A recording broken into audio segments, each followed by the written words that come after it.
ফার্মেসিতে বহু ওষুধ আছে। মানুষের জ্বর হয়, ঠান্ডা হয়, কাশি হয়, পেট ব্যথা, মাথা ব্যথা, আরো ইত্যাদি সমস্যা হয়। এই রোগগুলো সারার জন্য নির্দিষ্ট ঔষধ ডিসপেন্সারিতে আছে। কিন্তু সমাজকে ভালো করার জন্য, পরিবারকে ভালো করার জন্য, ব্যক্তির চারিত্রিক আপডেটিং করার জন্য কুরআন আল কারীমের বিকল্প আর কিছু হতে পারে না। পৃথিবীতে এমন কোনো চিকিৎসা নেই, পৃথিবীতে এমন কোনো কিছু নেই, এমন কোন মাধ্যম নেই যে মাধ্যম, যে চিকিৎসা মানুষের চরিত্রকে সুন্দর করতে পারে। এমন কোন মাধ্যম নেই মানুষের পরিবারকে, সংশ্লিষ্ট পরিবারকে সুন্দর করতে পারে। এমন কোন পদ্ধতি নেই সমাজকে পরিবর্তন করতে পারে। এমন কোন ট্রিটমেন্ট নেই রাষ্ট্রকে পরিবর্তন করতে পারে। গোটা বিশ্বের মহাগ্রন্থ আল কোরআনুল কারীম আল্লাহ দিয়েছে এমন এক ট্রিটমেন্ট গ্রন্থ যেটা গোটা বিশ্বকে পরিবর্তন করতে পারে। চিল্লায়ে বলুন আল্লাহু আকবার। কোরআন থাকে ইনসাফে, কোরআন থাকে সত্যে, কোরআন থাকে সকল ভালো কাজে। কোরআনের সাথে অন্যায়ের কোনো সম্পর্ক হতে পারে না, আবার অন্যায়ের সাথে কোরআনেরও কেমন সম্পর্ক হতে পারে না। এই জন্য আমরা একটা স্লোগান প্রায় সময় দেই, কোরআন আছে যেখানে আমরা আছি, কোরআন আছে যেখানে আমরা আছি, কোরআন নাই যেখানে আমরা নাই।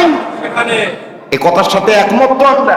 যেখানে কোরআন আমরা সেখানে। যেমন ধরুন আপনি নামাজে এসেছেন, নামাজে আসেন, হুজুর তেলাওয়াত করছে, আপনি তেলাওয়াতের সাথে আছেন। এই কোরআনের সাথে থাকার এখানে একটা মানে, নামাজে আছেন মানে আপনি কোরআনের সাথে আছেন। কোরআন নামাজে আছে না নাই? কোরআন ছাড়া নামাজ হবে?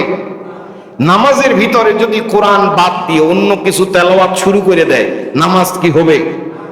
মাঝখানেই তাকবীর দিয়ে বুঝায় দিবে হুজুর যা করছেন তা ঠিক নয়, কোরআন পড়েন, কোরআন ছাড়া নামাজ চলে। তাহলে নামাজে থাকার মানে হচ্ছে আপনি কোরআনের সাথে আছেন। এই জন্য খুশি না বেজার? আপনি নামাজের সাথে আছেন, আপনি নামাজ পড়তে পারছেন, সিজদা করতে পারছেন, দাঁড়িয়ে দাঁড়িয়ে কোরআন শুনতে পাচ্ছেন, এর চাইতে শুকরিয়ার বিষয় আর হতে পারে? এজন্য বিশ্বনবী মুহাম্মদ রাসূলুল্লাহ সাল্লাল্লাহু আলাইহি সাল্লাম বলেন মানুষের নিয়ামতের ব্যাপারে যে মানুষের সুস্থতা আর অবসর সময়টা একটা মানুষের জন্য গুরুত্বপূর্ণ বিষয়। আপনি যদি সুস্থ থাকেন, যা ইবাদত করতে পারবেন, আপনি যখন অসুস্থ হয়ে যাবেন তখন সেই রকম ইবাদত আপনার দ্বারা সম্ভব হবে না। এজন্য যখন মানুষ সুস্থ থাকে তখন শুকরিয়া আদায় করতে হয় কার? আরেকটা নিয়ামত হচ্ছে মানুষের অবসর সময়। এই যে আপনি এখন অবসর আছেন, কোরআন শুনতে পাচ্ছেন। আর যদি আপনার এখন চাকরির ডিউটি থাকতো, অন্য কোনো ব্যস্ততা থাকতো, অন্য কোনো ঝামেলা থাকতো, তাহলে কোরআন শুনতে পেতেন না। এই জন্য বিশ্বনবী বলছে মানুষের নিয়ামতের ভিতরে সুস্থতা আর অবসর সময় এটা এমন নিয়ামত, মানুষ যেন এই অবসর সময় আর সুস্থতাতে আল্লাহর ইবাদতে কাটায় দেয়। আমরা আল্লাহর ইবাদতে, আল্লাহর যতগুলো ভালো কাজ আছে কোরআন আল কারীমের সাথে হোক আর অন্য কোনো কাজে হোক, আমাদের অবসর সময়টা আমরা কাজে লাগাতে রাজি আছি না নাই?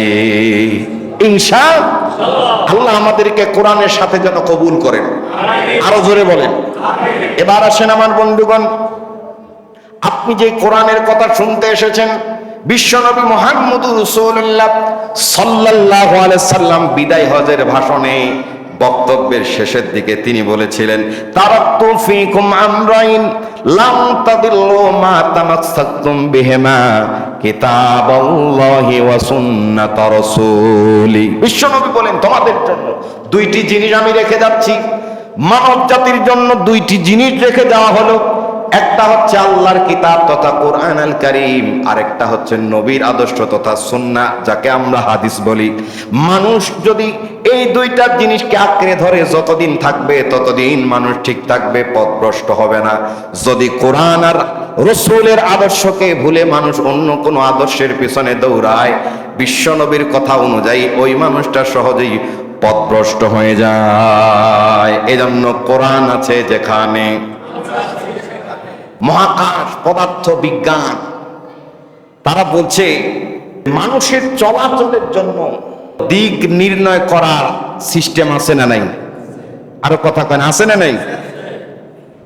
গ্যালাক্সি এবং নক্ষত্রের সুনির্দিষ্ট পথ বা রুট এটাও নির্ধারিত রয়েছে যে কে কোন পথে চলবে।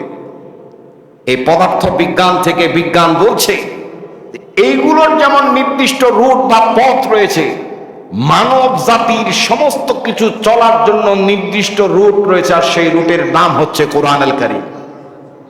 চিল্লায় বলেন না সুবহানাল্লাহ। এমন একটি জিনিস আমাদেরকে আল্লাহ তাআলা আসমান থেকে দিয়েছেন নবীর মাধ্যমে। আমরা এই কোরআন পেয়েছি, সর্বশ্রেষ্ঠ নবীর উম্মত হতে পেরেছি। বলুন না আলহামদুলিল্লাহ। আরো জোরে বলেন আলহামদুলিল্লাহ। তাহলে আমরা কোরআনুল কারীমের দিক নির্দেশনা আমাদের বাস্তব জীবনে আজকের পরে কাজে লাগাবো ইনশাআল্লাহ। এই কোরআনুল কারীম শুধু সাধারণ দিক নির্দেশনার গ্রন্থ নয়, কোরআনুল কারীম সাধারণ কোনো হেদায়েত গ্রন্থ নয়। বিজ্ঞান বারবার প্রমাণ করতে সক্ষম হয়েছে যে এই কোরআন এমন এক কিতাব, এটা যেন গোটাটাই বিজ্ঞানময় পরিণত হয়ে আছে। বিজ্ঞানের এমন কোনো বিষয় নাই যা কোরআনে নাই। আল্লাহু আকবার। কোরআনের ভিতরে বিজ্ঞানময় দিয়ে ভরপুর। কোরআনের ভিতরে বিজ্ঞানরা প্রমাণ করে, বিজ্ঞানীরা বলতে সক্ষম হয়েছে এই কোরআন মানুষদেরকে হেদায়েতের দিকে এমন ভাবে ডাকে যেন বিজ্ঞানিক কোন আকর্ষণ তার ভিতরে কাজ করে। শোনার সঙ্গে সঙ্গে মানুষ আর ধৈর্য ধরে থাকতে পারে না। সাইয়েদনা ওমর রাদিয়াল্লাহু তাআলা আনহু বিশ্বনবীকে হত্যা করার জন্য বের হয়ে গেলেন। ঘটনা আমরা সবাই জানি। আপনাদেরকে ব্যাখ্যা বোঝানোর জন্য আমি নির্দিষ্ট জায়গায় শুধু কোট করে বলতে চাই, সাইয়েদনা ওমর রাদিয়াল্লাহু তাআলা আনহু বের হয়েছে বিশ্বনবীকে হত্যা করবে। প্রতিমধ্যে শুনলেন বোন এবং বোন জামাই ইসলাম গ্রহণ করেছে। বিশাল রাগ হয়ে বোনের বাড়িতে আগমন করলেন। যখন আগমন করলেন, দেখে তার বোন এবং তার বোন জামাই কি যেন পড়ছে একটা পাতা। সেই পাতার ভিতরে ছিল সূরা তহার প্রথম কয়েক আয়াত। সুবহানাল্লাহ করে আয়াত পড়ছে। ভাই হযরত ওমর রাদিয়াল্লাহু তাআলা আনহুকে দেখে পাতাটা সঙ্গে সঙ্গে গোপন করে ফেলেছে। কারণ দেখলেই তিনি ইসলাম বিদ্বেষী একজন, তিনি যদি দেখে ফেলে হত্যা করতেও কুণ্ঠাবোধ করবে না, যার জন্য গোপন করে ফেলেছে। যখনই গোপন করে ফেলেছে, তখনই সাইয়েদনা ওমর রাদিয়াল্লাহু তাআলা আনহু সেটাকে দেখে ফেলেছে। কি পড়ছো? পড়ার জন্য আবার বলা হলো। যখনই কোরআনুল কারীমের সেই সূরা থেকে নির্দিষ্ট আয়াতগুলো পড়া হলো, ইতিহাস বলছে সাইয়েদনা ওমরের পাষাণ হৃদয়, যেই হৃদয় ইতিমধ্যেই বিশ্বনবীকে হত্যার জন্য বের হয়ে গেছে, এই পাষাণ হৃদয় যখন কোরআনুল কারীমের সেই তেলাওয়াত শ্রবণ করেছে, সঙ্গে সঙ্গে তার হৃদয়ে বিজ্ঞানময় আকর্ষণ তৈরি হয়ে দ্রুত সেখান থেকে এসে বিশ্বনবীর দরবারে গিয়ে কালেমা পড়ে মুসলমান হয়ে গেছে। লা ইলাহা